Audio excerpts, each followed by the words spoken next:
Welcome back to the Just Nursing platform. So we have covered digestive system, all the topics, including these all according to INC, and now we are starting with respiratory problems. And at the end of this, all these topics will be crystal and clear, like we have discussed previously. These all topics.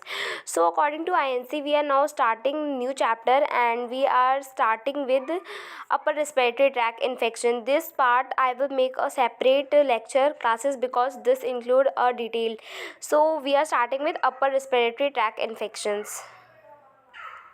Upper respiratory tract infection वो infectious condition होती हैं कि जो कि अपर respiratory track को infect करते हैं, कि जैसे अपर रिस्पिरेटरी में क्या क्या आता है, नोज़ आता है, हमारे साइनस आते हैं, फेरेंस आता है, larynx and middle ear. They are usually virally, हमेशा वायरली यूजली होते हैं, एंड सेल्फ लिमिटिंग होती है, मीन्स अपने ही प्लेस पे कन्फाइंड रहते हैं और वह बहुत कॉमन होते हैं. So what are the main parts of upper respiratory tract involve nose, nasal cavity, sinus, pharynx, larynx and Eustachian tube and middle ear.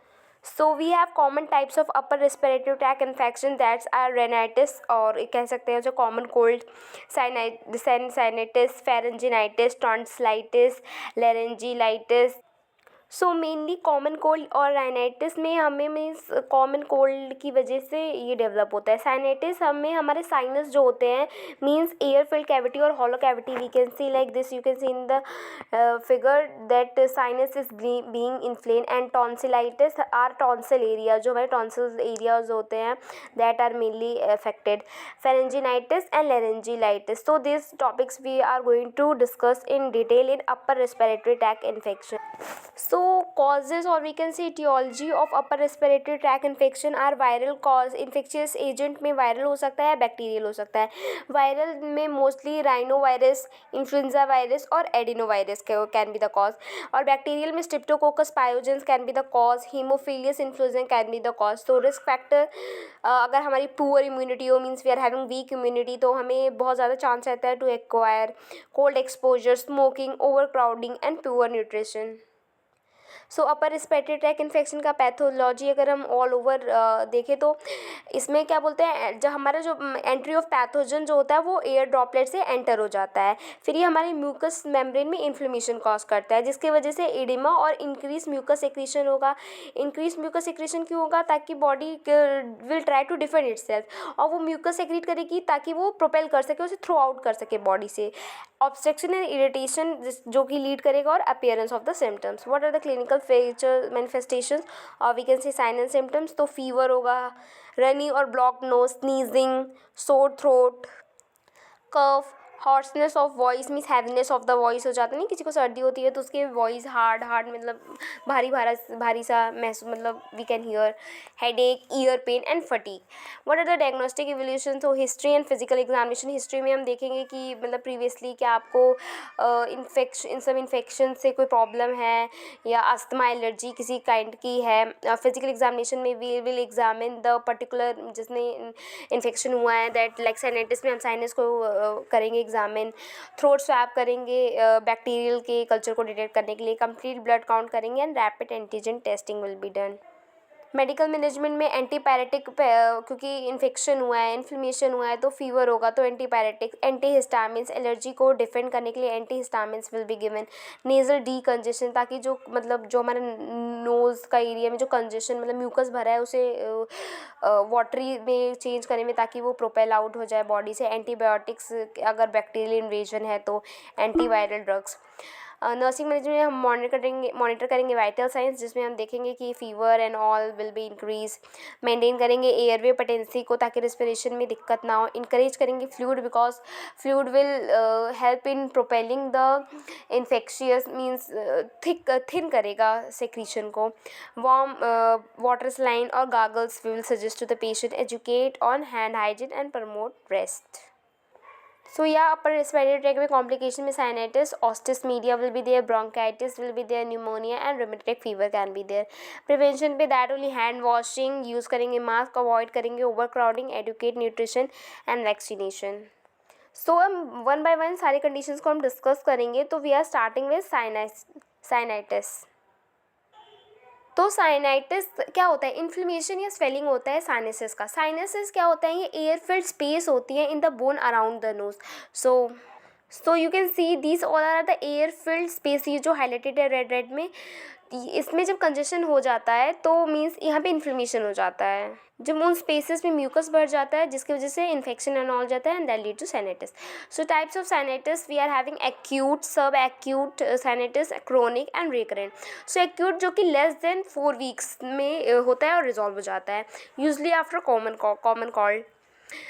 सब एक्यूट में वी आर हैविंग लास्ट करता है 4 to 12 वीक्स, क्रोनिक में last more than 12 weeks and symptoms keep on coming, and in recurrent we are जो कि regular period and intervals पे होता रहता है। So these were the types of sinusitis. तो इटियोलॉजी और वी कैन से कॉज क्यों होता है, इनकी वजह से होता है। कॉमन कोल्ड की वजह से साइनाइटिस हो सकता है, बैक्टीरिया और फंगल इन्फेक्शन की वजह से, एलर्जी की वजह से, नेज़ल पॉप्स की वजह से। Deviated nasal septum is one of the major cause, means हमारा जो नेज़ल है ये थोड़ा सा डेविएट होगा, मीन्स अपनी पोजिशन से थोड़ा हटा हुआ, मतलब थोड़ा सा, मतलब कह सकते हैं tilted type. Suppose if this is our normal structure of nose, so deviated में we will be having something like this. Smoking and pollution and weak immunity. Now what is the pathophysiology? Infection या allergy की वजह से swelling होगा sinus की lining में, जिसकी वजह से साइनस की जो ओपनिंग रहेगी वो ब्लॉक्ड हो जाती है, एंड म्यूकस ड्रेन नहीं हो पाता है प्रॉपर्ली, इसकी वजह से जर्म्स ट्रैप हो जाते हैं और ग्रो करने लगते हैं, और जो कि लीड करता है pain, pressure, infection. So clinical manifestation और साइन ऑफ सिम्टम्स, सब खुद सोचिए। साइनाइटिस किसी को मेनली पेन होगा, फेशियल पेन होगा, मेनली फेशियल में साइनसिस है, हेडेक होगा, नेजल ब्लॉकेज होगा, सांस नहीं ले पाएगा ठीक से, थिक होगा nasal discharge, post nasal drip will be seen, fever होगा बहुत ज़्यादा, कफ, लॉस ऑफ स्मेल हो जाएगा, bad breath will be, tooth pain will B also, क्योंकि साइनसिस का एरिया मीन्स ऑल ओवर जो हमारा फेस है वहाँ के साइनसिस का एरिया है, तो मेनली जो हमारे अपर फेस के ही सिम्टम्स शो होंगे। सो डायग्नोस्टिक एवोल्यूशन में हम देखेंगे history and physical examination. History में हम लेंगे कि आपको एलर्जी का है हिस्ट्री, या ये जेनेटिक्स है, किसी को चलता आया है। फिजिकल एग्जामिनेशन में हम पालपेट करेंगे द एरिया ओवर द मतलब जहाँ जहाँ हमारा साइनस है।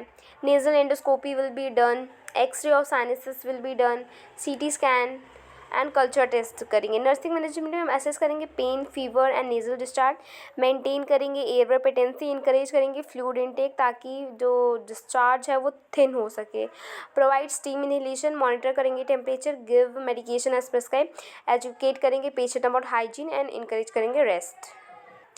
मेडिकल मैनेजमेंट में एंटीबायोटिक्स विल बी गिवन अगर बैक्टीरियल साइनाइटिस है, antihistamines, decongestion, nasal spray, pain रिलीफर and steroids. Surgical management done when medicine, जब मेडिसिन नहीं वर्क करती है तो सर्जिकल मेडिसिन कर दिया, जिसमें हम फंक्शनल एंडोस्कोपिक साइनस सर्जरी करेंगे। रिमूवल ऑफ द नेजल पॉप, जिसमें जो मीन्स जो हमारे साइनसिस के अंदर जो बहुत ज़्यादा टाइम से म्यूकस है तो वो पॉप्स बना लेते हैं, हार्ड गोल गोल स्ट्रक्चर बना लेते हैं अंदर, तो उसको रिमूव करना पड़ता है, तो functional endoscopic sinus surgery can be done. Correction of deviated septum.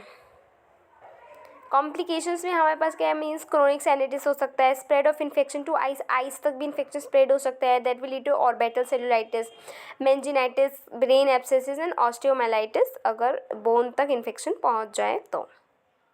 So in next class we are going to start with tonsillitis, so do visit that series also, and yeah, if you found the lecture helpful, do like, share and subscribe.